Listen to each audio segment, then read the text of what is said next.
Vamos começando esse encontro virtual. Se chama Encontro com o Haikai e ele é promovido pela Nipocultura.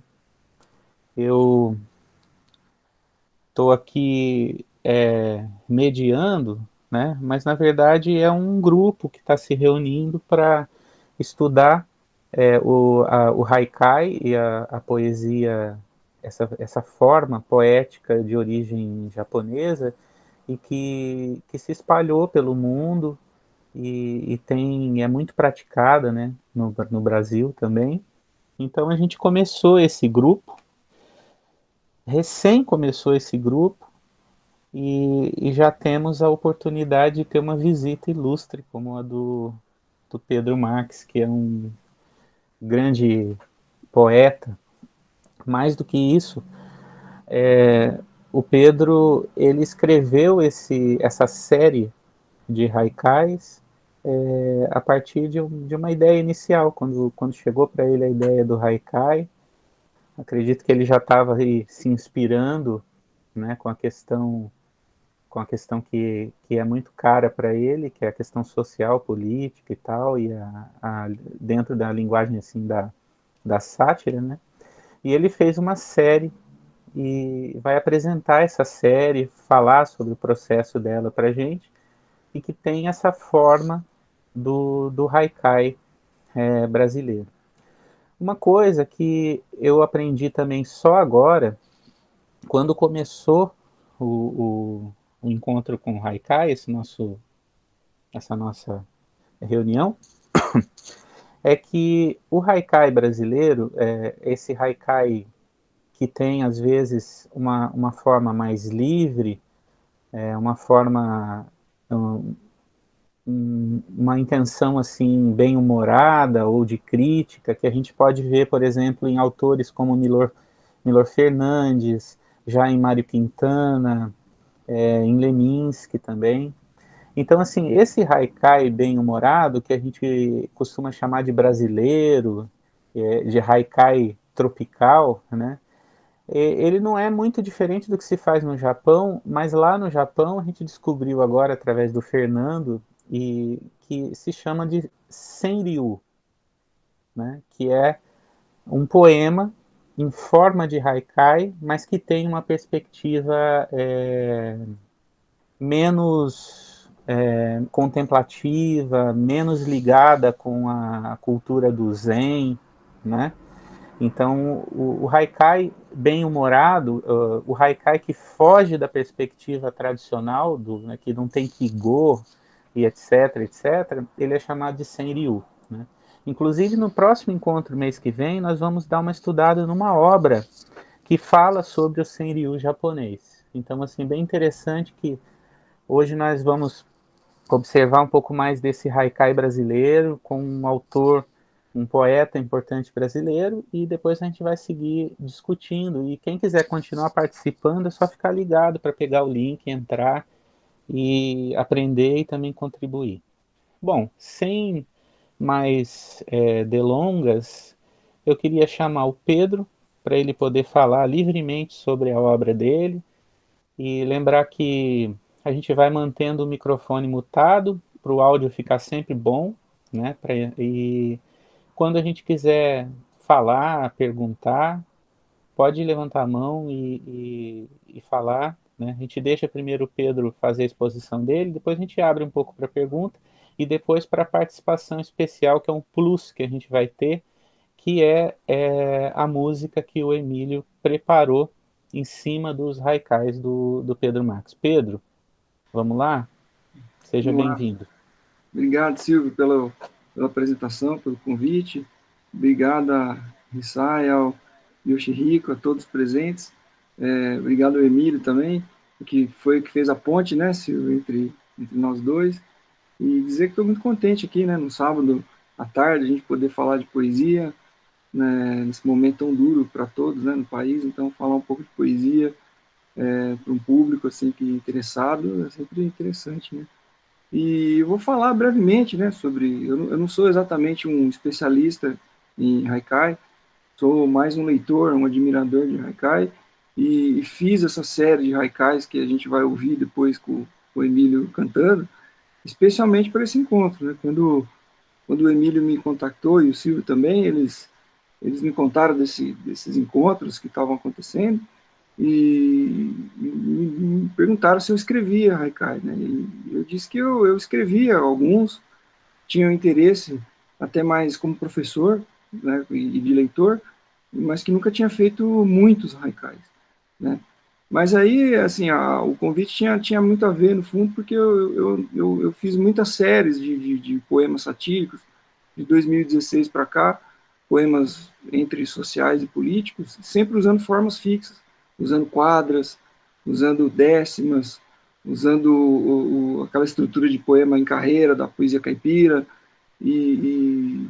enfim, trovas e várias outras formas fixas, breves, e que me permitia fazer uma leitura do momento político-social do país de maneira muito breve, muito sintética, e espalhar isso pelas redes sociais, principalmente pelo Facebook, pelo Twitter e tudo mais. Né? Fiz um ABC também, e sempre na linguagem satírica. Né? E aí acho que foi um pouco por causa disso, né, que o Emílio achou que eu podia ser capaz de fazer a Haikai. Então, eu fui fazer esse exercício, que foi muito interessante.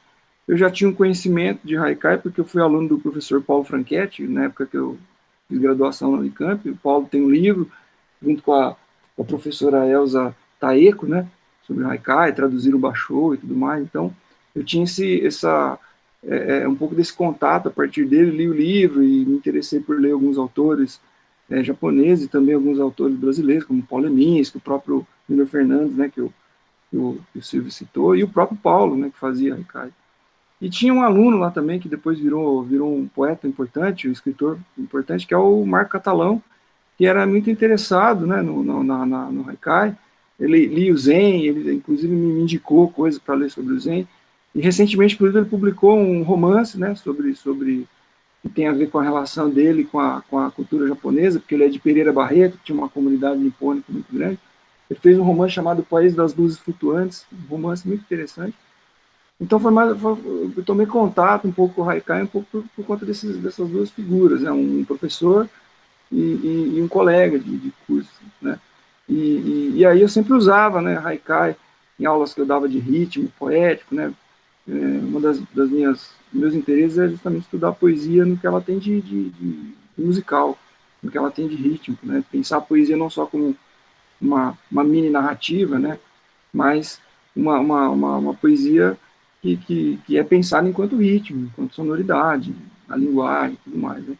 Em algumas oficinas que eu dava, desde a época que eu fazia pós-graduação na Unicamp, eu dava alguns cursos de extensão lá, e o Haikai era uma ferramenta muito importante para as pessoas tomarem consciência dessa possibilidade rítmica da língua, né? Então, eu trabalhava muito com essas formas menores em termos de tamanho, mas também difíceis de fazer, que é o Haikai, a trova, o dístico latino, eu trabalhava, e tinha resultados muito interessantes, né? Porque às vezes as pessoas chegavam querendo fazer poesia, e se você dá um soneto para o cara fazer, às vezes ele se afugenta o cara, e acha muito difícil e tal. E a trova, né, a quadrinha, e o haikai, e o dístico, ele é um pouco mais... Ó, o Emílio chegou aí. Tudo bem, Emílio? O Emílio que é o culpado de eu estar aqui. Se falar alguma bobagem, a culpa é dele.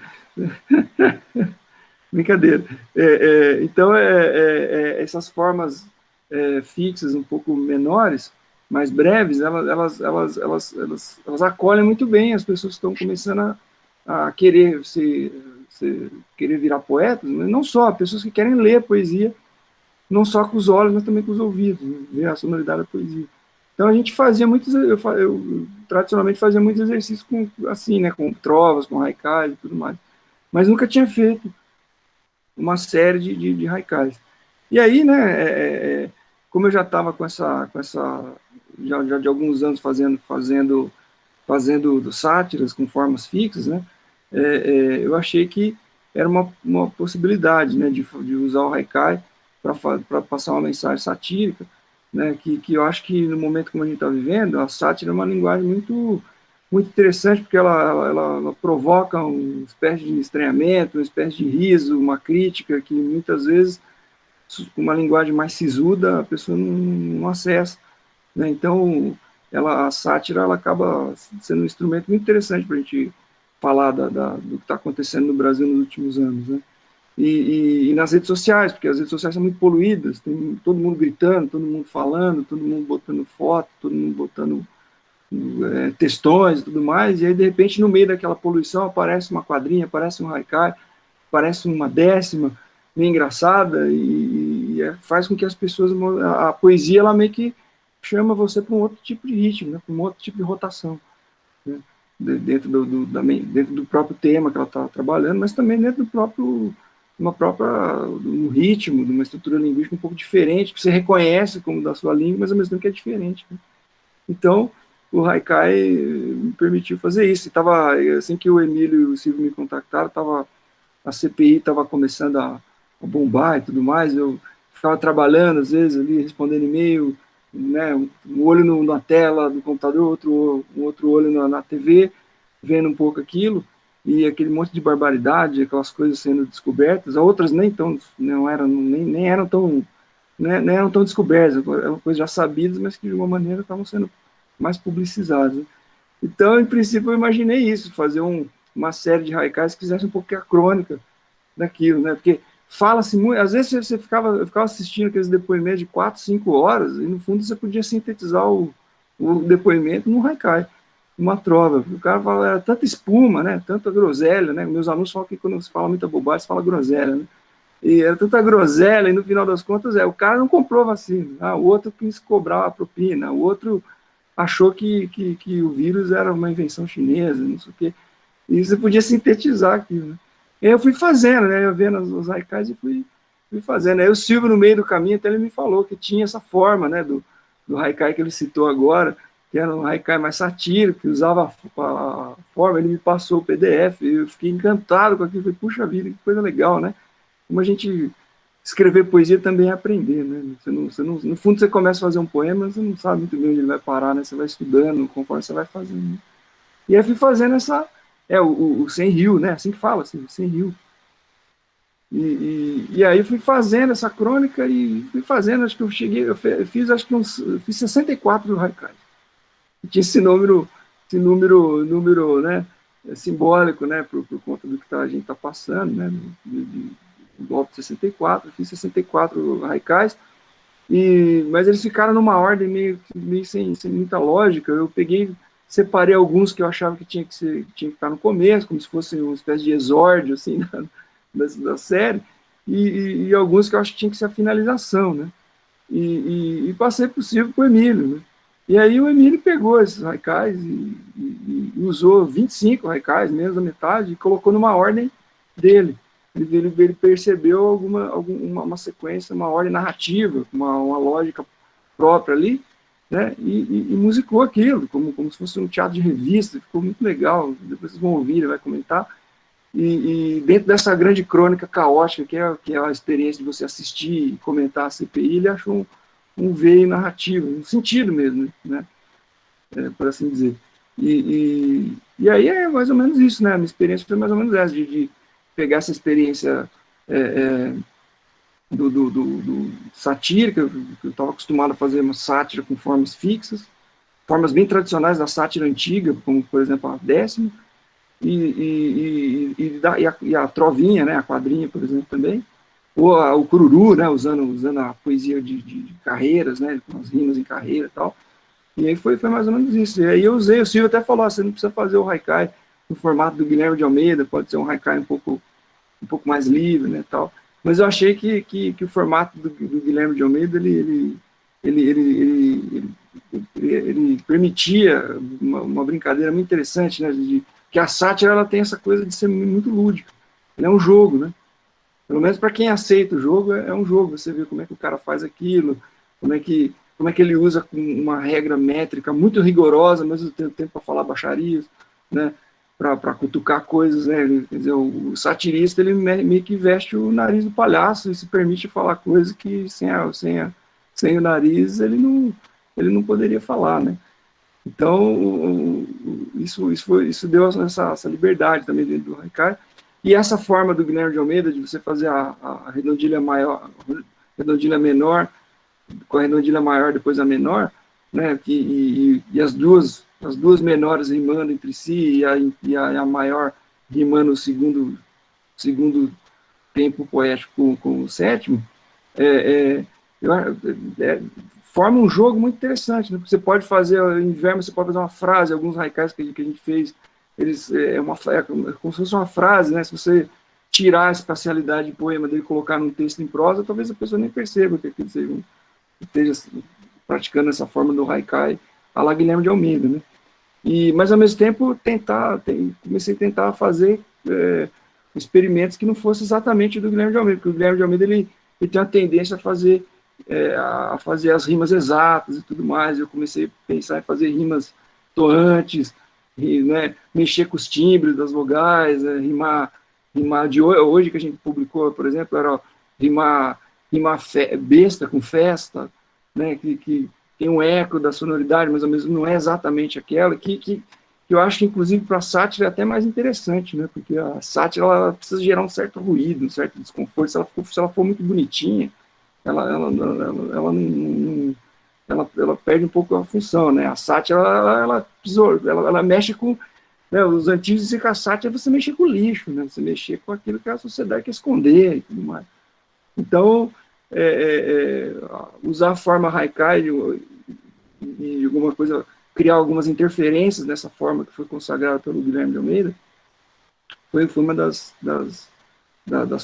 enfim, um dos objetivos também. E algumas ficaram bem sujas mesmo. Algumas o Emílio até limou na hora que ele foi fazer a composição, que eu acho que era muito sujo. mas ele usou algumas que eram bem sujas também, porque é um pouco isso, né? E até interessante isso, né? Porque essa coisa da poesia, né? A gente tem não sei, né? No Brasil é um país muito conservador, né? Então as pessoas têm essa questão de que o cara, você é professor, né? Professor universitário, você faz sátira, usa a palavra, fala, Pedro, mas você é um pesquisador, você fica falando essas coisas bobagens, boca suja e tal. Não, mas é uma forma, você assume uma forma, quer dizer, o cara que faz soneto de amor, não necessariamente ele está apaixonado. Assim como o cara que faz sátira, não necessariamente ele é um cara que trata as pessoas assim, falando palavrões, baixarias, né? É um gênero literário que você pratica, independente daquilo que você é como indivíduo no seu dia a dia, né? Então, é muito interessante isso também, né? Porque a sátira, ela tem essa história, né, no Brasil, que ela tem até uma virada, né? Porque a sátira do Gregório de Matos, por exemplo, é uma sátira reacionária. O Gregório de Matos, quando ele faz uma sátira com... As vítimas do Gregório de Matos são os negros, as mulheres, os índios, né? São os padres que resolvem ficar apaixonados e largar a batina, né? Essas são as vítimas dele, porque é uma sátira feita para moralizar, porque tudo que se afasta do padrão branco, europeu, católico, vai ser vitimado pela sátira do Gregório de Matos. Mas você pegar a sátira a partir do século XIX, ou um grande satirista de hoje, que é o Glauco Matoso, por exemplo, é justamente o contrário. Ela serve justamente para mostrar o quanto que a sociedade é hipócrita, e quanto que esses supostos desvios de diferenças do padrão, eles têm a sua razão de ser e de existir, que não podem ser olhados como subespécie, como subhumano, digamos assim, né? Por isso que é curioso, quando eu vejo alguém falar que o Gregório de Matos é um revolucionário, eu falo, esse cara está lendo o Gregório de Matos com o óculos do Caetano Veloso, não é possível. Porque aquilo é muito agressivo, aquilo é feito... Nenhuma mulher negra se escapa incólume, por exemplo, da sátira do Gregório de Matos. É impossível ter o adjetivo beleza associado à negritude do Gregório de Matos, né? Então, agora a sátira do século XX é outra coisa, aí sim ela vai ser revolucionária, né? Gente como o próprio Miller Fernandes, o próprio Glauco Matoso, que vão fazer esse tipo de sátira, né? Enfim, Silvio, um pouco isso, né? O plano geral, não sei se você quer que a gente leia alguns haikais, acho que o Emílio pode comentar coisas, a gente pode fazer um bate-bola também, para não ficar uma coisa muito parecida com aula, né? Não, acho que sim, acho que o Emílio vai falar alguma coisa na hora da música aí, né? E eu queria, acho que a gente pode mostrar os poemas, de repente, não sei se Se você compartilha aí, e aí comenta alguns, mostra alguns, de Sim, repente olhando os poemas também vai te ocorrer mais sim. coisas, né, para falar a respeito deles, né? Eu vou Uma botar coisa que aqui eu tá, eu vou botar pode ir aqui no colocando. chat, vou botar Uhum, no chat o link do Poesia à Mão, que tá lá, que estão lá todos os que o Emílio musicou, não os outros uhum, que ele cortou. Né? Então, só com eles acho que já dá pra gente falar bastante. uhum, Coloquei ali, aí vocês podem abrir no navegador de vocês e a gente pode ir comentando, assim. Mas você ia perguntar alguma coisa, assim. uhum. Ah, então, eu queria falar sobre. Primeiro que eu me lembrei que, não tenho certeza, o Guilherme de Almeida é de Campinas, né? É, de Campinas. Então Campinas tá com tudo aqui hoje na nossa reunião, né? Que, Campinas. é, que você dá aula em Campinas também, né? Não, eu moro em Campinas, estudei na Unicamp, mas Aham. eu dou aula na Unifesp, o campus Guarulhos. Ah, tá, entendi. E o Emílio também mora em Campinas, dá aula na Unicamp, então tá certo. É Campinas com tudo hoje Campinas no está nosso encontro. Campinas tá E sobre a questão da forma, né, do Haikai do Guilherme de Almeida, ele tem a rima no segundo verso, na redondilha maior, é uhum, segunda sílaba poética com tá certo. a última, né? Uhum, E eu andei, quando você começou a fazer seus haikais, também falei, opa, eu vou experimentar isso aí. Comecei a fazer e tá saindo aí um punhado, né? Mas uhum, eu noto que, do ponto de vista assim, não sei se seria com relação da. A gente sabe que a língua, a forma, né, das palavras de cada idioma acaba pelo tamanho, pela maneira de configurar ali a combinação de tônicas e átonas, né? Às uhum, vezes alguns versos são mais comuns num idioma e no outro, né?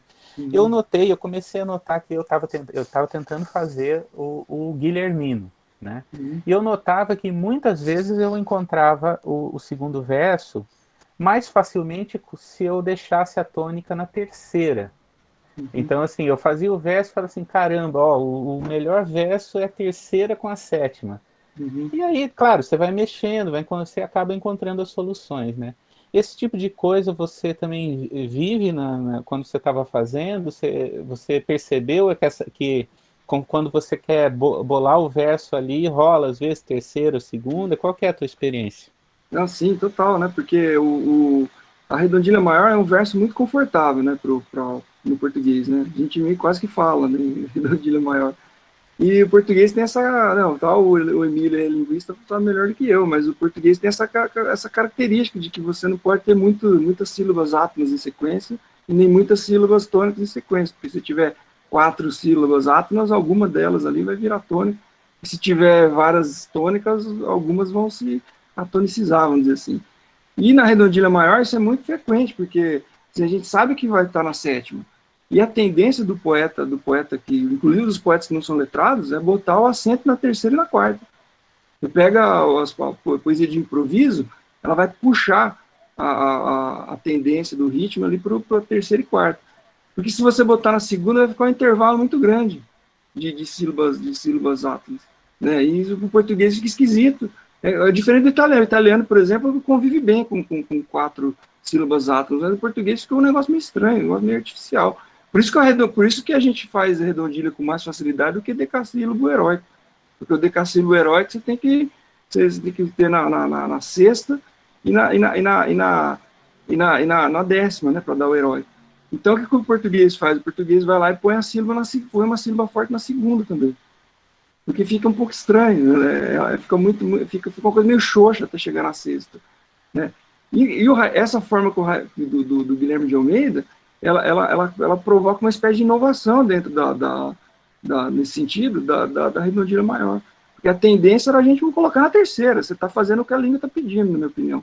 Né? E aí você tem que forçar a colocar na segunda. Mas o que acontece? Quando você escuta o Emílio cantando, você percebe que entre a segunda e a sétima ele teve que fazer coisas ali. Porque ficava um negócio, ele tem que fazer alguma coisa ali, senão parece que fica meio xoxo, fica meio apagado, assim, né, a linguagem. Então é uma inovação que o Guilherme de Almeida provocou, mas que talvez a gente pudesse fazer a nossa versão de Haikai aí, com a sílaba na terceira e na sétima, não sei. Mas, ao mesmo tempo, é um desafio interessante, né? Porque a poesia forma fixa, ela tem essa questão do jogo, né? Que a gente não pode esquecer, que é você fazer inovações dentro de uma norma, né? Quer dizer, o xadrez, o cavalo vai andar em L, não vai andar em M. Você tem que fazer inovações para ele andar em L. E a poesia ela tem muito disso, né? Desse jogo, né? De você conseguir inovar sem arrebentar com a norma geral da coisa. Mas o que você experienciou, eu experienciei fazendo praticamente tudo. A tendência era sempre botar na terceira e na quarta. Aí tinha que... Por isso que talvez nesses haikais, vocês vão perceber que a gente tentou fazer uma frase inteira. Sem pensar muito em verso, mas pensar numa espécie de sentença, que aí você recorta em 5, 7, 5. Né? Enfim, não sei se eu te respondi, mas é um pouco isso. É uma experiência que eu acho que quase todo mundo faz. E quando nas oficinas que eu dava haikais para os alunos fazerem, era muito comum eles terem a tendência de botar essa sílaba, essa rima interna na terceira e não na segunda. Porque eu acho que é uma tendência mesmo, né, da língua portuguesa. Eu senti isso e procurei um pouquinho até a informação, porque eu sei que o Guilherme de Almeida produziu vários haikais, mas eu acho que, não Uhum, sei se foi espaçado, né, durante a vida dele, ou se foi um período que ele se preocupou com isso, né? uhum, Mas assim, não é uma quantidade massiva, ele fez um tanto de haikais, né, é, nessa forma, né? E aí eu fiquei pensando, justamente por essa experiência de ter lidado, de fazer ali, que talvez assim, embora seja essa rima na segunda, né? uhum, Ela fica muito, quando você consegue ela direitinho, fica muito bacana, né? Porque quebra, ele fica com um ritmo, uhum, né, diferente, né? uhum, Mas ao mesmo tempo tentar reproduzir isso ad eterno como uma forma, talvez não fosse o caso, talvez brincar com isso mesmo, deixar jogar para a terceira, para a quarta, né? uhum. Seja uma ideia interessante, né? Inclusive quando você faz a primeira redondilha, quando você faz ela em oxítono, aí é mais complicado ainda. Quando você faz ela em paroxítono e proparoxítono, você ainda tem um intervalo para ela ficar na segunda. Mas você termina lá, tem um que a gente fez lá que termina com fé, e aí para você conseguir ela fica muito perto, assim, as tônicas, né? Então tem esses Sim, desafios assim, que você vai enfrentando. Mas ao mesmo tempo, para a sátira é engraçado, porque a sátira tem que ser meio feia também, tem que ser meio esquisita, meio suja. Se ela puder. A sátira é meio você tocar violão com um pedal de distorção. Assim, né? Então, se ficar sim. muito bonitinho, fica muito bossa nova e não é interessante para a sátira. Ela tem que ser meio feinha, meio esquisitinha mesmo. Né? Então, tem uma que a gente fez, né, Miro, que a gente colocou uma proparoxítona lá, médica, com comédia, ela fica super esquisita para cantar assim, mas fica, ó, a sátira é sensacional. Né? Talvez para o samba canção ficasse meio esquisito, mas para a sátira é ótimo. Vamos dar uma olhadinha, comentar alguns, de repente? Vamos. Vocês conseguiram abrir aí no visor de vocês? Bom, aí assim, se vocês estiverem abrindo aí, né, tem um tocadorzinho que a gente pode ouvir, a gravação que o Emílio fez, com ele cantando e tocando, né, e aí tem essas, vamos chamar assim, essas didascálias aí, que é o texto que faz parte da organização que o Emílio deu, né. Então ele criou uma narrativa que, de alguma maneira, organiza isso, que é essa poesia que foi perdida e tal. Ele criou uma espécie de romance de fundo, né, para isso, que tem tudo a ver com o que a gente também observa na CPI e tal.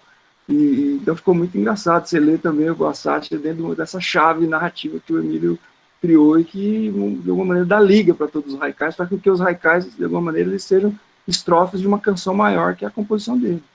Então você pode ler individualmente, na ordem que você quiser, mas na hora que você ouve ele cantando, faz muito sentido aquela ordem. Né? Então, aí o primeiro a gente até talvez tenha esperança de que vão ser haikais um pouco mais tradicionais. Né? Mas aí a gente tem esse haikai, né? A folha que vai, simula o bozo de mula, que manca e que cai. É uma sentença inteira, né? Você pode ler tudo numa linha só. Mas aí está dentro dessa, né? O simula com mulo, vai com cai. E aí tinha essa brincadeira com o haikai também, né? A folha que vai. parece que vai ser um haikai meio tradicional, né? Você está observando aí uma folha caindo, e aí, quer dizer, a ideia de que o Bozo vai caindo, né? Vai decaindo, mesmo que ele não caia da presidência, ele tem um sentido de decadência, né? Que agora ficou claro, inclusive, na maneira como as imagens dele doente vão sendo apresentadas, né? Na impressão, uma espécie de decadência do próprio corpo, que, na verdade, do ponto de vista moral, já estava decaído, né? Então, o poema ficou bem apropriado de ser o primeiro, né, Miri? Acho que esse aí acho que era o primeiro mesmo, né, Miri?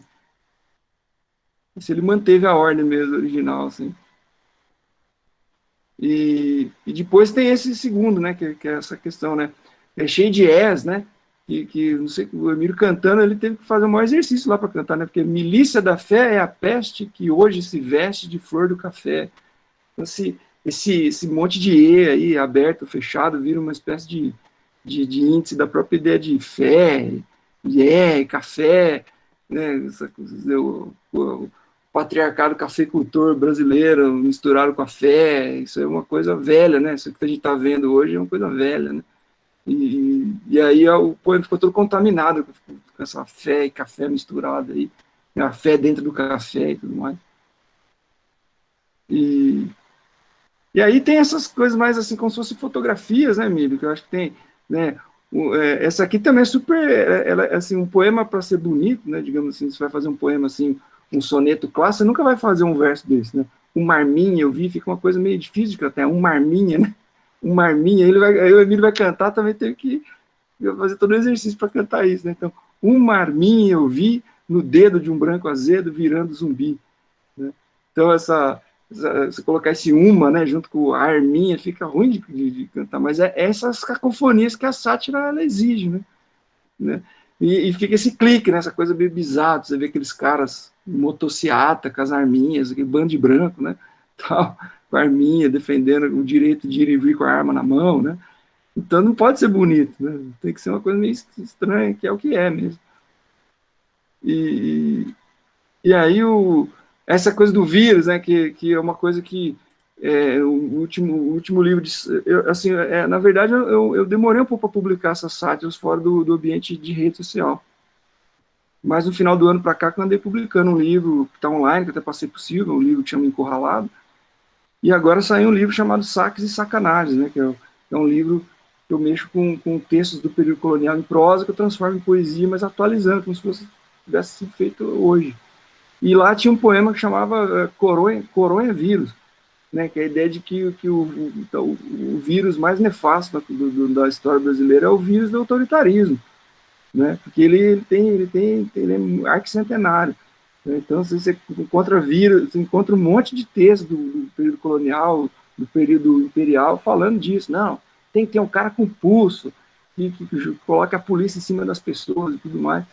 E aí eu comecei a pensar que tem esses vírus morais, assim, né, que você pode falar. Então, o vírus do mal de otário, né? E aí até, enfim, parece um pouco influenciado pelo próprio samba, né? O vírus do mal de otário vem do berçário, orelha fatal. Aí a hora que o Emílio canta orelha fatal, ele dobra as vozes, bota as vozes, fica muito engraçado, né? Quer dizer, que o otário, né? Se ele não percebe que é otário, vai ser fatal, ele vai ser uma presa fácil, né? A orelha é fatal. Aí tem, porque a sátira tem isso, porque ela quebra, né? Em vez de você falar que o vírus é fatal, você vai falar que a orelha é fatal. Você usa essas quebras, né? Essas imagens meio que metonímicas, assim, de falar que a moralidade do cara é fatal, você vai falar que a orelha dele é fatal, porque a orelha simboliza a burrice dele, né? E tem essa animalização também, né? De todo mundo é burro, todo mundo é besta, é muito da sátira tradicional, né? Só que na sátira do Gregório de Matos era usado contra os pequenos, né? Como dizia lá o Ariano Suassuna, ele falava, né, que o pior é aquele cara que é submisso com os grandes e cruel com os pequenos, né? E aí a sátira, a gente tentou fazer uma sátira ao contrário, né? Que você tem que ser cruel com os grandes, né? Aí o diabo do voto impresso só faz sucesso com asno devoto, né? Então aquela orelha que aparecia lá, era uma metonímia do asno, agora aparece o próprio asno, né? Então acho que foi um pouco por isso que o Emílio juntou, porque essa daí acho que não estavam elas não estavam na sequência, foi ele que colocou ali na sequência, não sei se por causa disso, mas acho que tem a ver. E aí esses personagens, né, da CPI começam a aparecer, né? O Otto Alencar, né, que não é lá um santo, mas que presta um papel muito interessante da CPI, porque ele tem coragem, ele é mais velho, é meio que o decano da CPI, então ele fala algumas coisas que ninguém falaria, mas ele tem uma espécie de licença para falar, porque ele é o mais velho, né? Então ele pode falar certas coisas. Então, e essa frase não foi exatamente o que ele disse, né? Então a gente também criou uma coisa como se fosse, tal como se fosse, que é verossímil. Né? Disse bem o Otto, só besta quem vai à festa do tonto de moto. Foi até legal publicar esse poema hoje, que sábado, né, que em geral sábado é o dia fatal das motocicletas. Né? E depois tem uns assim, né, Miro, que tem mais a ver com uma espécie de haikai mais lírico, né? Quando as pessoas usam a forma haikai para fazer coisas mais líricas, a gente tem alguns que tem essa pegada e que você usou uma melodia mais própria, assim, mais apropriada. Meu verso tem olhos castanhos, cheios de lanhos, moendo ferrolhos. Né? Então, também cheio desses nhons e olhos aí, que também uma espécie de, quase que vira uma espécie de harmonia imitativa do olhar vítreo, assim, que é meio molhado e tal. Enfim, acho que é um pouco isso, né? Não sei, Amigo, você quer falar? Acho que eu falando demais, eu falei bastante, né, Silvio?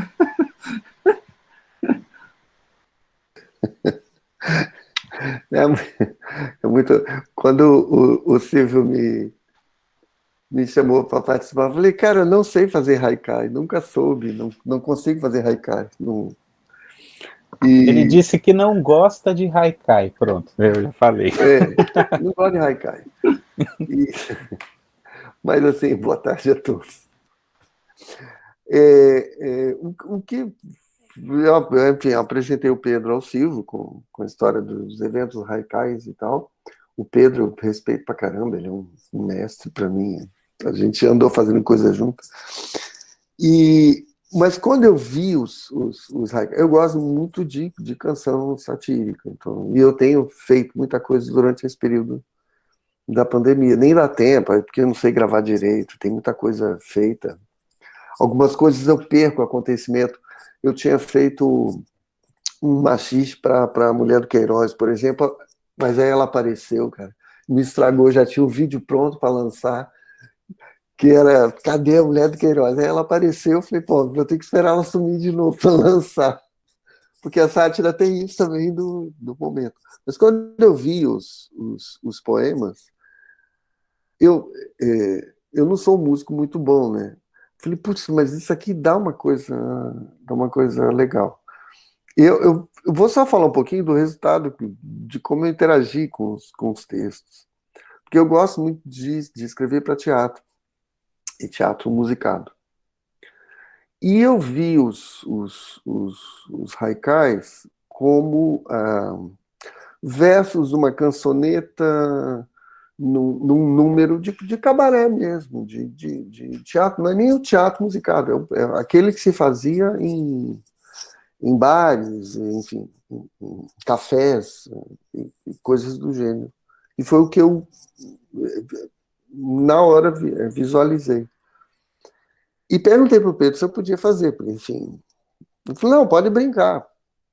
E aí, o que para mim foi interessante é justamente isso que ele está dizendo, que eu achei que daria para fazer com uma certa narrativa por temas. E eu fui organizando, assim.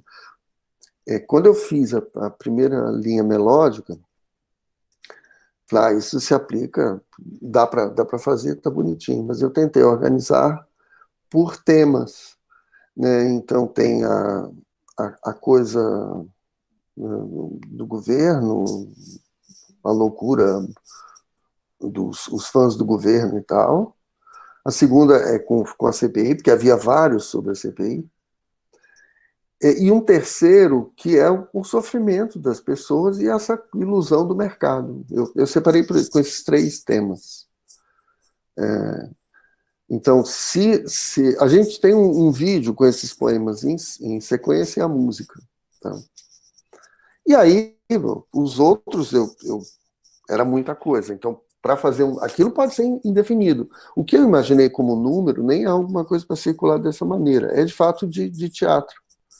Porque com a interação da plateia, você pode aumenta, não aumenta. E eu achei muito legal a possibilidade de poder fazer tudo isso com haikai, que é uma forma, enfim, tida como certinha, curtinha, e não como algo que tivesse sendo dito num cabaré. E com a possibilidade de ser flexível. Você pode cantar muito ou cantar pouco. Então não é uma coisa aberta, na verdade. E aí eu saquei que nos poemas havia alguns com uma qualidade lírica. E eu precisava também de uma espécie de refrão. Então tem uma parte da melodia que é um refrão. E reuni, acho que na temática da CPI é que eu ampliei o número de estrofes, mas ficou como se fossem estrofes. Então eu curti muito essa possibilidade de pegar um conjunto de obras, né, de uma série produzidas com uma certa função e refazer isso com digamos assim, uma outra função. Você trabalha, digamos assim, tematicamente e também musicalmente, mas pensando numa coisa ao vivo. Eu acho que funcionaria mais. Depois, olhando para o poema escrito e tal, de repente funciona também, porque para as audições de hoje em dia, musicalmente fica muito longo. Então é algo que, ouve isso aqui. Alguém pode dizer, nossa, está muito longo. Ou não, mas enfim. Mas, eu pensei dessa maneira. E aí o haikai tem uma música estranha para mim. Então, ao mesmo tempo, me possibilitou de fazer várias divisões. Algumas de propósito mesmo, outras para encaixar, mas isso era muito interessante, acabou ficando nesse sentido muito plástico e de novo favorecendo o canto de cabaré. Você pode às vezes fazer uma coisa quase falada, mas sem ser tão fixo, e isso é muito interessante. Na mesma base harmônica, enfim, e melódica, mas se vocês prestarem atenção, eu já não canto muito bem, mas a melodia nunca é igual. Ela sempre tem pequenas diferenças que o poema propicia, né? Isso para mim é super, super bacana. Eu curti pra caramba, acho, nossa, bem legal. Emílio, isso aí que você está falando também dá esse espírito um pouco de improviso, né? Uhum. De que cada vez que você canta nunca é exatamente igual, né? Você percebe a base, mas tem... Exato. Então, isso dá uma Exatamente. riqueza. Acaba sendo ligado ao improviso e a própria ideia de sátira, que não pode ser exatamente bonitinho, igualzinho, toda vez que você canta igual, né? Ela tem que gerar ruídos novos cada vez que aparece, né? Pode crer. O número mesmo que eu tinha pensado, e tinha a ver com uma coisa que o Silvio estava estudando, a gente estava conversando, ele estava escrevendo um artigo sobre essas coisas, mas o número que eu tinha pensado é para ser entremeado com texto. Então, não fiz isso no vídeo para não ficar pesado, mas a ideia fica mais legal ainda se as estrofes também são entremeadas com textos ou, eventualmente, haikais declamados. Daria um efeito também legal. Então, é muito flexível. Isso eu acho muito legal. E acho também que, para a circulação da poesia, eu gosto muito da poesia cantada ou declamada, mas para a circulação da poesia é interessante pensar nessas formas e nessas possibilidades, quer dizer, com teatro, com show, que eu me lembro de assistir o Cordel do Fogo Encantado fazia isso, mas o pessoal do rap também está fazendo atualmente. Isso é muito legal, né? De fazer espetáculos em que a poesia venha, seja cantada ou não, né? Seja dita, falada. Né? De repente, isso pode significar. Na verdade, isso vai muito ao encontro, eu acho, do espírito brasileiro, que é sempre muito ligado à poesia falada. Isso se perdeu um pouco. Né? Volta com o rap. A gente ficou com a poesia da canção popular, né? Sustentando um pouco da formação poética da média geral da população, mas talvez seja também uma coisa interessante de pensar como a poesia pode encontrar esses canais de circulação e sair do livro, né? Enfim, o Pedro tem umas experiências muito legais com isso, né? Juntando com música e tal, que para mim é o futuro dessa história toda. Na verdade, é a volta ao passado, mas o futuro é o passado. Exatamente, o futuro é o passado. Né? O cara usa YouTube, usa um monte de coisa, você vê, bom, mas o cara lá no século XIX estava fazendo poesia com vozes na rua, Mesma improviso. coisa. É isso aí. Vocês estavam falando sobre a questão do encadeamento dos haikais, né? E aí eu me lembrei também que, puxando ainda por essa história da origem japonesa dessa forma, né? O próprio Yoshihiko, na apresentação dele, que foi no primeiro encontro que a gente fez, mostrou que o haikai ele é uma estrofe de uma outra forma japonesa, que é o renga. E o renga é uma poesia colaborativa, onde cada um bota uma estrofe que é exatamente a forma do haikai japonês. Então se encadeava, né? Então todo esse papo e a ideia da série que veio com o Pedro e depois a elaboração que o Emílio fez, selecionando e encadeando, me lembrava a história do renga, né? Que eu já tinha escutado. Então assim, e também de ouvir a experiência do Emílio, me fez pensar nisso, que o haikai, tudo bem, tem essa ideia do poema mínimo, dessa mínima impressão, né, meio contemplativa e tal, mas ele também serve a esses encadeamentos, assim, né. Eu acho que a gente podia passar para ouvir a música, o que vocês acham? Ouvir o vídeo. Pode ser? Aí eu passei o link para Isai, você tenta ver se acontece ele pra gente aí.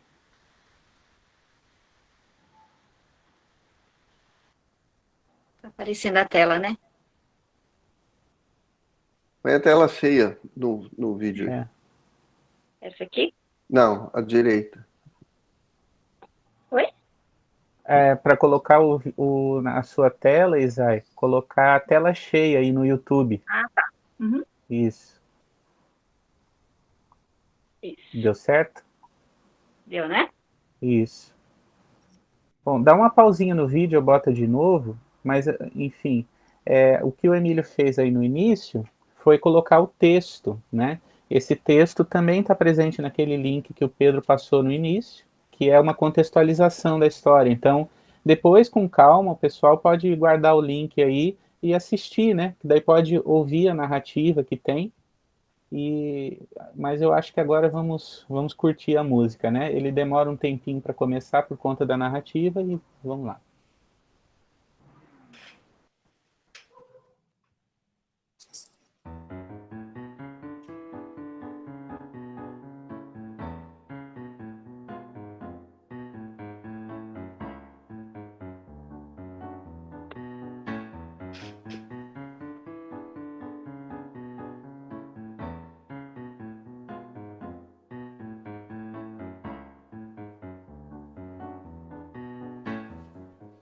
A folha que vai simula o bozo de mula que manca e que cai. Milícia da fé é a peste que hoje se veste de flor do café.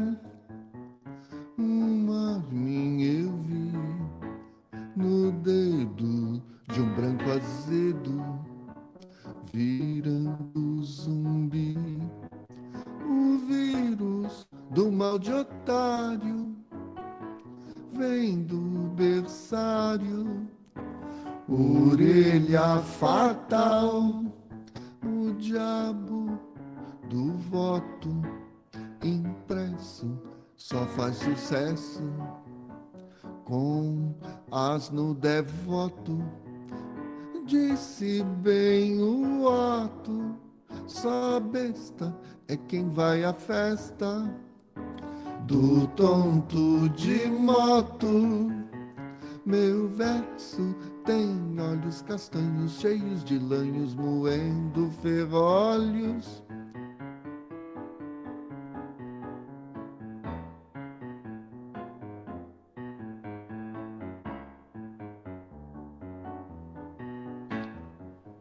O samba do Ernesto repete a mesma manchete.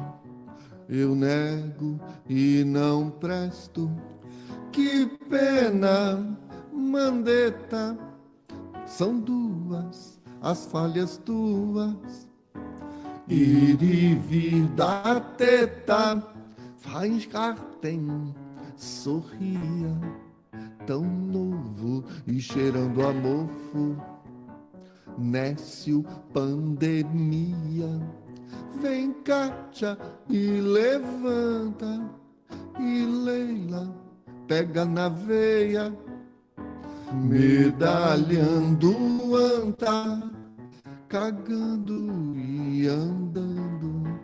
A égua, masca sem trégua.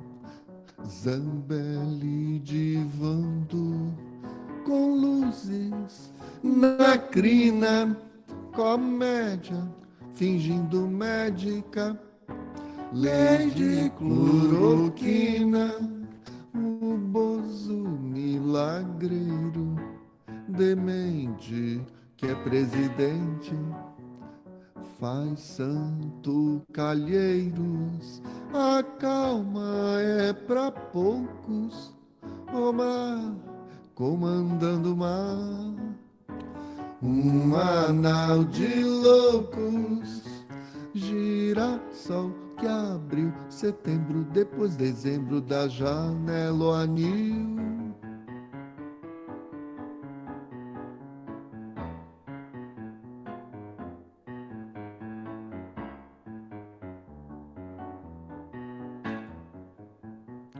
O mercado faz jumento de argumento e um Guedes capaz.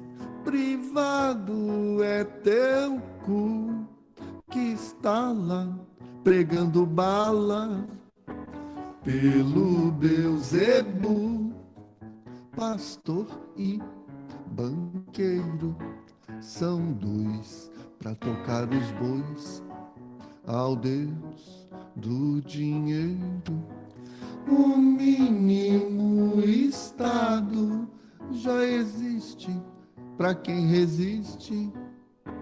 Com zero ordenado, o crédito guia um sonho deste tamanho nas Casas Bahia.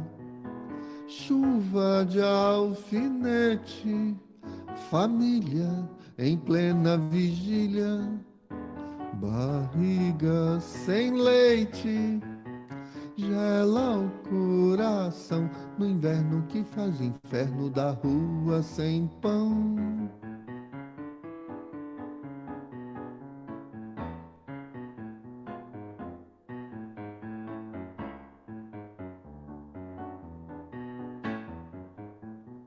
Oh, cabeça burra da gente que vai e defende a democradura pra tempos nojentos de gente eleita a patente. Sou Nelson Sargento.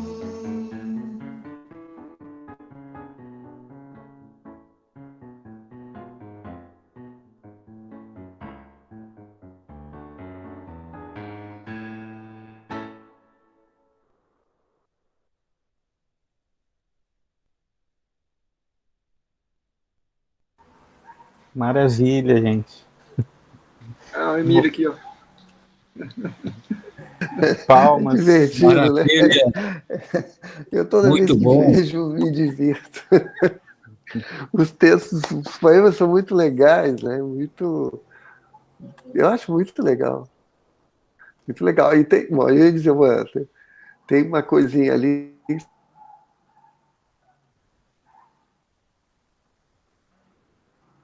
Deu uma travada no Emílio, isso?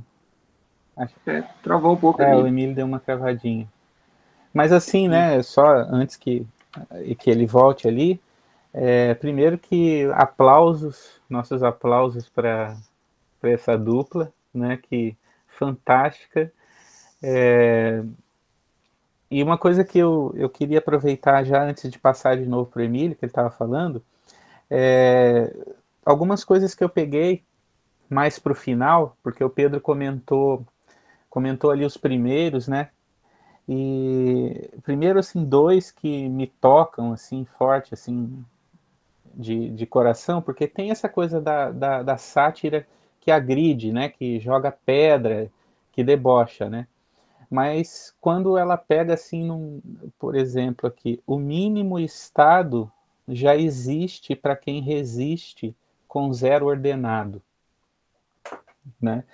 Então aí pega muito forte mesmo, né? E o outro também, que o próprio primeiro verso já diz que é isso: gela o coração do inverno que faz o inferno da rua sem pão.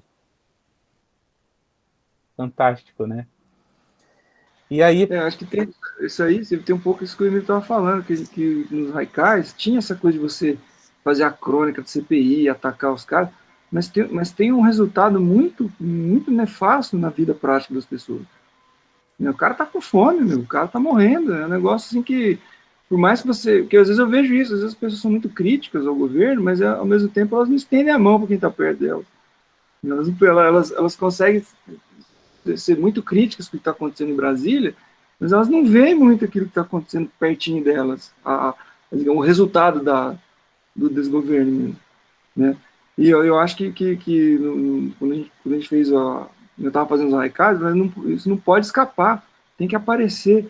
Do mesmo jeito que a gente olha o sapo lá na lagoa, o cavalo coberto de neve nos poemas do Bachô e tal, tem que aparecer o cara na rua, a barriga do cara faltando leite, né? A chuva de alfinete, né? Porque ela tá frio, né? O cara tá morando na rua, tá? A chuva fere quem tá nessa condição, né? Porque senão também fica uma sátira meio sem coração, né? Ela critica, mas ela fica sem coração. Né? E aí o Emílio, quase todas que tinha isso, ele aproveitou. Né? Ótimo. Então, e aí, antes da gente passar para o pessoal prepara aí as perguntas, se quiser falar, já vai pensando aí, para a gente fazer essa nossa última parte com a participação aí da audiência, né? E lembrar também que todo mundo que está aqui, se o mês que vem quiser participar, a gente vai falar sobre o Senryus, né? Aí estudar um pouquinho dessa coisa na cultura, na história do Japão. Tem um livro que o Fernando vai apresentar para a gente, Fernando Kozo, que é lá de Londrina, e que fala sobre o Senryu japonês, e não é o Senryu moderno, é o Senryu do Japão medieval já, né? Então é muito bacana aquele livro. E aí eu queria passar para o Pedro sobre esse haikai do Nelson Sargento. Fala para nós dele aí. Então, esse foi eu achei muito legal ele terminar, né? O Emílio terminar com ele. Ele não estava no final, ele estava no meio. Mas eu ficava assistindo a CPI e tem, né? A gente sabe que nas últimas eleições para os governos estaduais e a Câmara Federal e tudo mais, muita gente se elegeu com patente das forças públicas. Às vezes o cara nem é da força pública, mas ele põe lá, delegado fulano, coronel, não sei o que e tal. E na CPI isso aparecia. Inclusive tinha um senador que o sobrenome dele era Coronel, e ele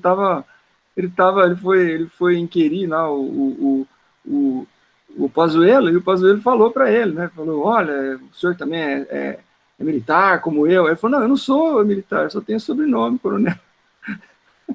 E, e aí, no meio daquele desfile de patentes ali, né, de tanta gente que se valeu disso, morre o Nelson Sargento. Ele morreu e a notícia foi dada no meio da CPI. Né? E aí eu fiquei, puxa vida, a gente teve uma tradição de sambistas que tinha esse nome, né? Vários vieram da Força Militar.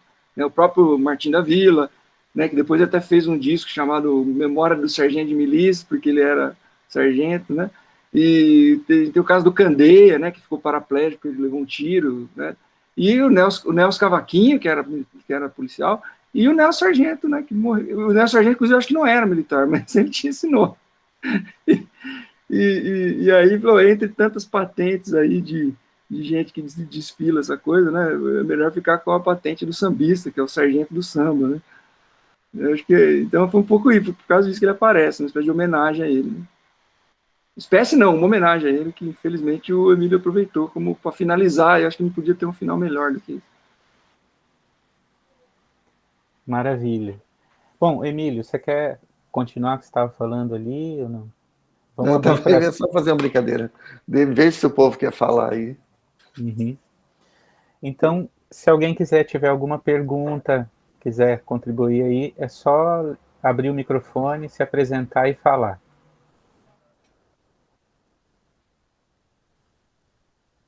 Não sei aqui, não sou bom muito com isso aqui não. Não sei se tem alguém aqui para falar agora.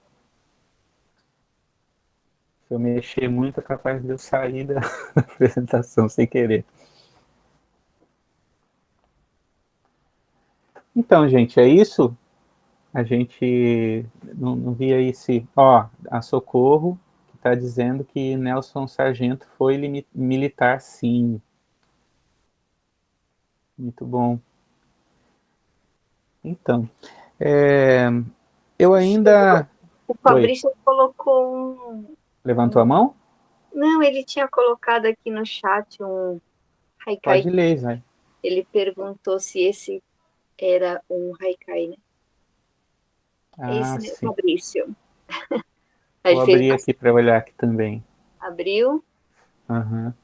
Tá, o haikai, ó, haikai do Fabrício, é isso? Primeiro o Fabrício escreveu haikai, capacidade de Cíntia incrível, uma historinha musicada que deveria passar na TV Senado. Né? Vai demorar um pouquinho para entrar na programação, eu acho. E o Fabrício escreveu depois tanto militar envolvido que parece romaria em prece de 1000 arrependidos. Olha só o haikai do Fabrício, que maravilha. A Socorro também dando os parabéns ao Emílio. Ótimo registro dessa fase terrível. A história triste está só começando mesmo, e aí ela dá a informação de que o sargento era realmente militar. Provavelmente, então, dá para dizer que era sargento de verdade, né? Joia. Tem mais alguma coisa, Pedro, que você pensou aí que seria legal a gente colocar dos haikais? O Emílio também. Que aí a gente já estamos assim contemplados, né, com essa história. Então eu vou falando aí, se mais alguém se prepara, quer fazer alguma contribuição ou pergunta. Ó, Fabrício. Eu ia perguntar o grau de flexibilidade da composição, né? Porque nos poemas mais ocidentais, né, digamos assim, tem esses rigores muito mais fortes, aparentemente, né? Eu queria saber o grau de liberdade. Basta rimar tais e tais versos, que é o suficiente. Eu não conheço a teoria, se puder falar um pouco a respeito, ou não sei. Do haikai? Você está falando especificamente do haikai, Fabrício? Vou passar para o Pedro. Vai lá, Pedro. Então, eu acho que sim, né? Porque o haikai, essa regra aí mais rimada, né, mais metrificada do Guilherme de Almeida, ela rapidamente foi subvertida, né? Pelo próprio Leminski. Tinha uma poeta também dos anos 50, a Maria Ângela Alvim, né? Irmã dessa que morreu agora, Maria Lúcia Alvim. Né? A Maria Ângela Alvim, ela fazia muitos desses poemas, assim, formato de haikai, sem essa métrica, né? Então, acho que a gente pode dizer que existe uma tradição de haikai brasileiro, tanto o haikai guilhermino, né, como você falou, quanto desse haikai em verso livre. que no fundo não é muito livre também, porque tem que ter pelo menos esses 3 versos, com algum... E é curioso, mesmo no Leminski, né, e no Milor, a gente vê que tem uma brincadeira rítmica sempre. Nunca é também. Porque eu acho que os brasileiros que começaram a fazer esse tipo de haikai mais livre, eles estavam muito montados numa tradição da máxima, né? Do jornal, da piada, dos bordões, das máximas que se fazia, né? Nos jornais e na oralidade brasileira. Então, o haikai, ele entrou se somou a outras tradições que estavam acontecendo e ficou muito bem sucedido também sem essas rimas, né? Mas, ao mesmo tempo, é curioso, sempre tem uma consciência rítmica operando ali, né? Para que ele se fixe. Às vezes ela não é tão... Porque a rima é muito nítido, né? Que tem uma recorrência. Mas não é só essa recorrência que está em qualquer poema, né? Tem outras... A recorrência de acentos, por exemplo, que às vezes o ouvido pouco musical não percebe, mas está ali, né? Sustentando aquilo. E muitas vezes aquilo faz a gente lembrar muito mais do que a rima, né? Enfim, acho que sim, a gente pode, dentro dessa tradição mais livre, não tem, as regras são abertas, né? É um software livre, vamos dizer assim. Eu poderia dizer das minhas leituras, e agora com a história desse evento a gente fica mais ligado e vai lendo mais, né? É que o haikai, ele veio para o Brasil, parece que o primeiro que publicou foi o Monteiro Lobato, né? Então, assim, existia nas primeiras versões de haikais, ou até traduções de haikais japoneses para o português, a preocupação da forma, porque naquele momento, na virada do século, início do século XX, a forma, o parnasianismo estava muito forte ainda, né? Então, se fazia transcriações, traduções de haikais japoneses, buscando uma forma, a forma dos versos, 5, 7, 5, e depois com rima, né? Depois a versão virtuosa do Guilherme de Almeida, né? Mas depois do modernismo, começou a surgir esses haikais mais livres, né? E eu acredito, e aí é só uma desconfiança minha, posso estar errado, que isso vem primeiro dos autores que foram ler os haikais de Basho e traduzir, na hora de jogar para o português, sem aquela obrigação de tratar uma forma rígida, parnasiana, eles começaram a observar como a tradução literal se dava, né, quer dizer, na tradução literal, e tentar jogar aquele conteúdo mais cru para o português. Porque observando no livro não sei se está na mão aqui, mas esse livro aqui, que é um livro famoso, né, do haikai, esse aqui, ele tem tem o texto em japonês, ele tem a tradução literal, Do e livro ele do Paulo tem... Franchetti, né? Exatamente, do Paulo Franchetti, Haikai, Antologia e História, Paulo Franchetti e Elsa Taeko Doi, né? Então, nesse livro é muito interessante porque tem a tradução literal, a versão, né, do japonês mesmo, que a gente não entende nada, e uma versão possível, né? No texto deles também tem, às vezes, eles comentam várias traduções do mesmo poema, né? Aquele haikai clássico do tanque e do sapo, né? Do salto, né? Do Basho, por exemplo. E é muito interessante esse livro para ver isso. Aí é uma questão minha, tendo a gostar mais da tradução literal do que das versões. Porque me parece que quando você observa só a tradução das palavras mesmo ali, você tem essa ideia, essa coisa mais icônica que o haikai zen tem, né? A folha, o salto, a rã, né? Essa coisa icônica. Então dá um efeito. Eu acho que esses poetas que trabalharam haikai de maneira mais livre, ou traduzido assim, se inspiraram nesse lance de olhar para o japonês e tentar reproduzir isso para cá. Mas é uma das versões, né? Porque tem o coloquialismo, né? Aquela coisa que vem também do Mário Quintana também, que é muito bacana, também funciona, né? Ô, Enfim, Silvio, agora uma coisa foi. interessante é que mesmo que esse jogo de rimas, né, esse AABB interno aí que ele faz, embora isso tenha caído, a disposição em 3 estrofes, a gente esquece que a estrofe também é uma formalização. Né? Por que é ela que ficou consagrada? Não foi um poema em 2 versos, em dístico, ou podia ser uma quadra, né? Ele consagrou de 3. Então, no final das contas, a normatização do Guilherme de Almeida foi bem sucedida.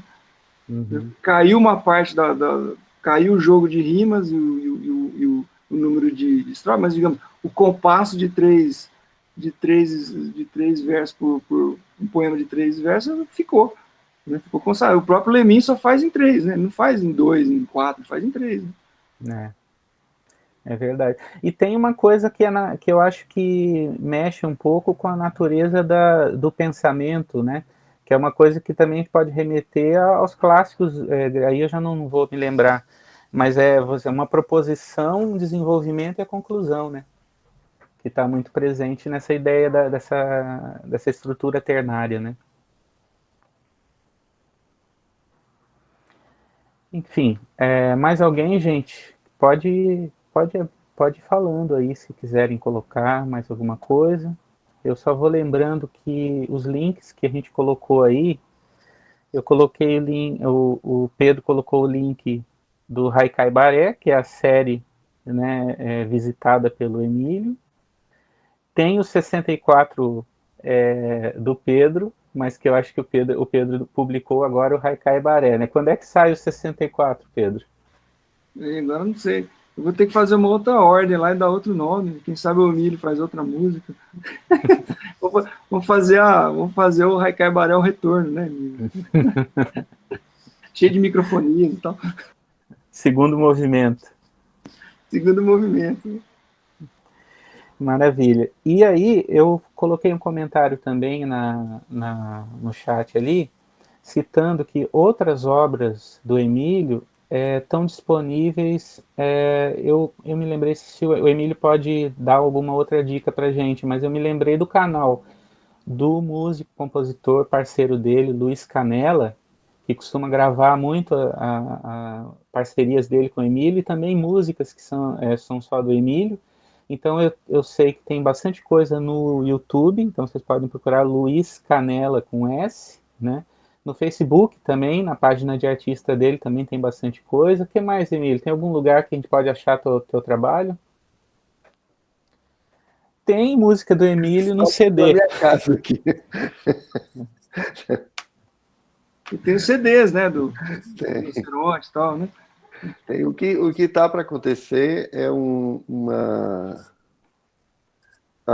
grupo Ação Zumbi de Florianópolis está ensaiando, com a pandemia assim, foi interrompido, mas eles estão ensaiando um espetáculo que eu escrevi e com música também, texto e música, que chama Amor, Negro, Amor.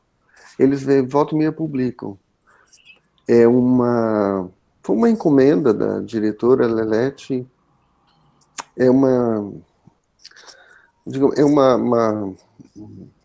um olhar sobre a diáspora negra, mas com uma outra, digamos assim, uma outra perspectiva, que é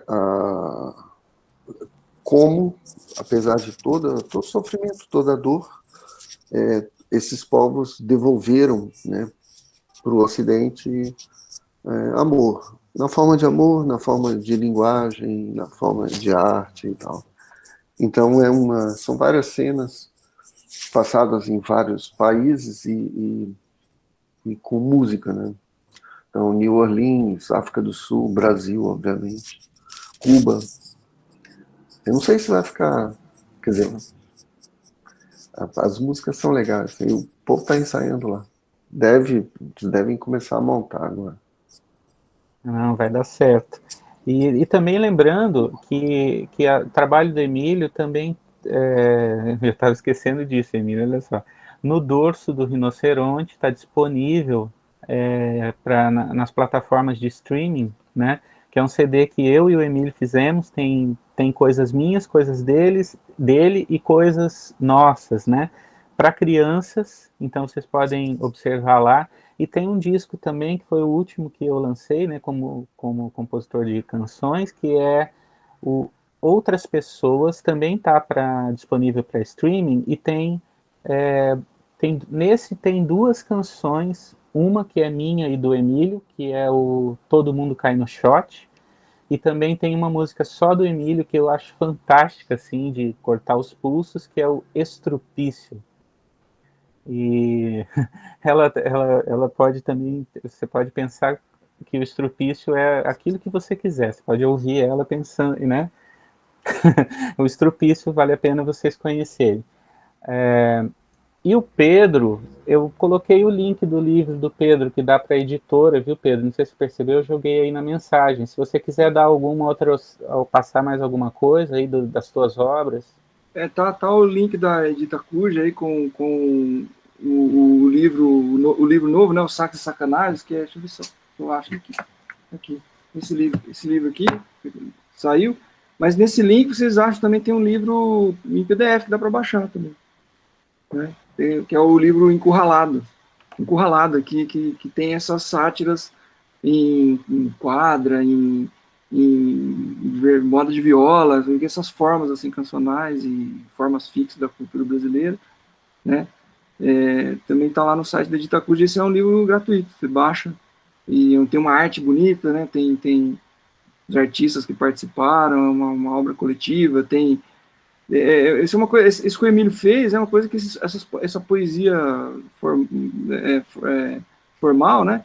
Ela pede muita música, né, Emílio? Então lá tem um outro parceiro que fez algumas coisas. O Emílio tinha feito também, né, Emílio? Acho que no Temerosos Decimais chegou a musicar um ou dois também, né? Lá em 2016. Então nesse link aí da Editacuja vocês acham tanto esse livro aqui, para quem quiser adquirir lá, mas tem esse livro free que dá para baixar, né? Inclusive tá aí, a Érica acabou de entrar aqui, a editora da Editacuja, entrou aí, dá para baixar lá, que tem é um livro que a gente lançou no final do ano passado, justamente questionando isso, né? Todo mundo encurralado dentro de casa e tudo mais, um país encurralado, né? Tudo isso pode representar, inclusive. É isso aí, gente. A gente tem bastante coisa acontecendo, o pessoal está produzindo, isolado em casa, encurralado, né? E a gente vai ver muita coisa, principalmente agora, esperamos que as coisas venham a melhorar mesmo, né? E o pessoal começa a conseguir desenrolar, né? E aí tudo isso aí que está represado e que a gente vai guardando na gaveta, de repente a gente vai conseguir soltar e fazer movimentar de novo a arte aí no Brasil, né? Porque realmente está sendo um período muito difícil, mas a gente espero que é só sobreviver para ver, né, o que vai acontecer na sequência. A última chamada para perguntas e contribuições, aí passo para a Isai, para a gente fazer o encerramento. É só levantar a mão e abrir o microfone, sair falando. E o que mais que eu ia colocar aqui? Eu queria tirar foto, Silvio. Queria tirar foto? Eu gostaria de tentar tirar foto de todo mundo junto, então, para abrir a câmera, quem puder abrir, e fazer aquele sorriso largo. E acho que você não quer abrir sua câmera. Vitória, Fernando, tô vendo Fernanda, Gabriela, oi Lilian, aí tem gente que não abriu, mas assim, às vezes é tímido, né? Vamos lá? Vou tentar, tá? Vamos ver se vai sair, depois a gente vê. Ó o sorriso, pronto? Pronto, ok. Joia. Silvio, você falou que o Fernando tinha um livro para apresentar, ele não vai apresentar, não vai falar nada? Então, o Fernando, até pode abrir aí a câmera aí para todo mundo ver o Fernando. A história é a seguinte, o Fernando, ele ia apresentar sobre o livro do Senryu, né? E aí a gente fez esse esquema, porque na verdade o Fernando está sempre nas reuniões, né? Então quase um grupo de estudos aí, né? E todo mundo está convidado a participar. E a gente deixou para a semana que vem, então a gente está fazendo esse caminho da sátira, né? Hoje a gente teve o Pedro Marx e o Emílio falando da sátira brasileira, ligada ao Haikai, e na próxima semana, no próximo mês, né, a gente vai falar especificamente sobre Senryu, que é a poesia satírica japonesa, né? Então ficou para a gente achou, eu conversei com o Fernando e a gente viu que tinha bastante conteúdo que não ia dar para acomodar. E aí a gente deixou melhor para poder tratar com cuidado também a parte do Senryu. Não é, Fernando? Isso, Silvio. Muito bom. Já é, na verdade, acho que a apresentação de hoje, né, do Pedro e do Emílio, já é uma apresentação assim bem interessante, né, dessa ideia do Senryu, né, que são esses poemas satíricos. Atualizado, né, muito assim, contemporâneo em relação, né, ao nosso contexto atual. Então achei bacana assim poder aproveitar o tempo que ele, né, o tempo do encontro, que é um tempo relativamente curto, né? Quando a gente vai olhar já praticamente passamos bastante do tempo, né?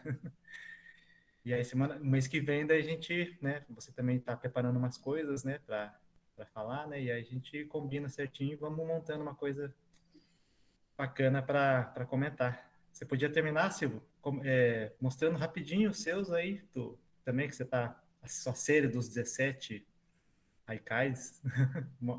Podia falar um deles aí. Não sei se está com eles à mão. Vixe, acho que na verdade não tô.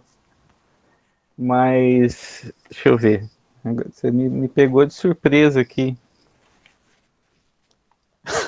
Porque tá bem dentro do tema, não tá?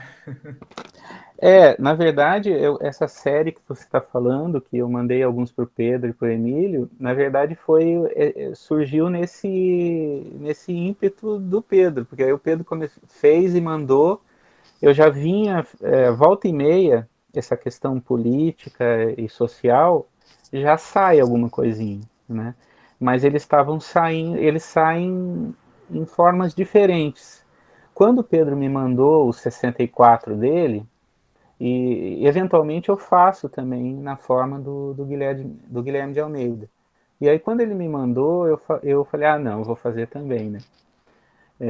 Como diria minha sobrinha outro dia, ela falou pro meu filho, imitão, né?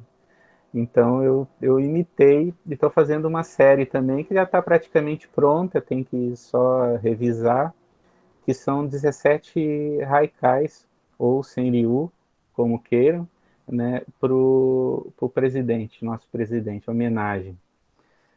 Eu publiquei alguns no... Ô, Silvio, aliás, esse é o vírus bom, né? O vírus da arte, né? O cara fazendo que também quer fazer, esse é o vírus bom, né? Exatamente. Então, daí tô nesse espírito também, e aí já preparando conteúdo, Fernando, para a tua apresentação sobre o Senryu. Aí eu vou vir com um monte de bala para para jogar.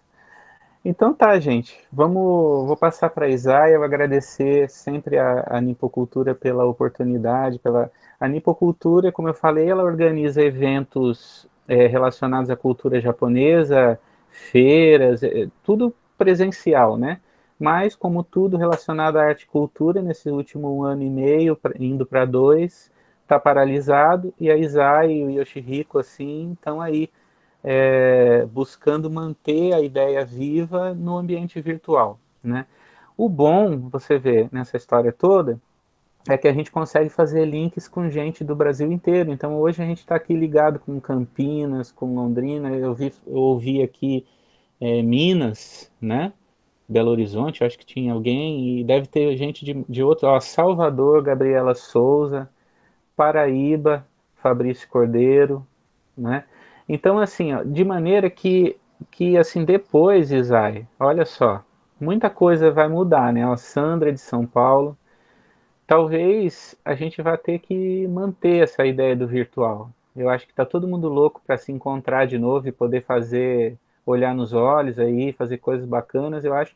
mas assim, o virtual ele tem os seus defeitos e tal, mas ele também tem suas virtudes. Então, eu entrego para a Isaia para ela fazer o encerramento e repito que todos aqui são bem-vindos. Mês que vem a gente vai estar divulgando, né? Geralmente eu divulgo pelo meu Facebook, né? Pelo Facebook da Nipocultura também. Então, todos convidados para a reunião do mês que vem sobre o Senryu, dirigida pelo Fernando Coso. Obrigado, Pedro Marques. Obrigado, Emílio. Vocês também estão convidados para voltar depois, se sair mais o segundo movimento. Se o Pedro quiser participar também, se sair mais alguma coisa, sempre serão bem-vindos. Abração, gente. Isai. Vou passar a palavra para o Yoshihiko. Ok, pessoal, obrigado. Hoje tivemos aí visitas ilustres abrilhantando aqui o nosso espaço, né? Obrigadíssimo, professor Pedro, compositor Emílio, Fabrício, gente de tão longe, que hoje, participando aqui conosco, eu particularmente aprendi muito, né? Além do mais, é um tema, assim, bem atual, né? Centrado na CPI, isso aí dá para a gente não só refletir, mas rir também, né? Da própria sátira, né? A situação política do país é um material muito rico para a gente mexer com essas coisas, né? Então, agradeço a vocês todos pela presença, obrigado, Silvio, pela coordenação, e até a próxima oportunidade. Muitíssimo obrigado, gente.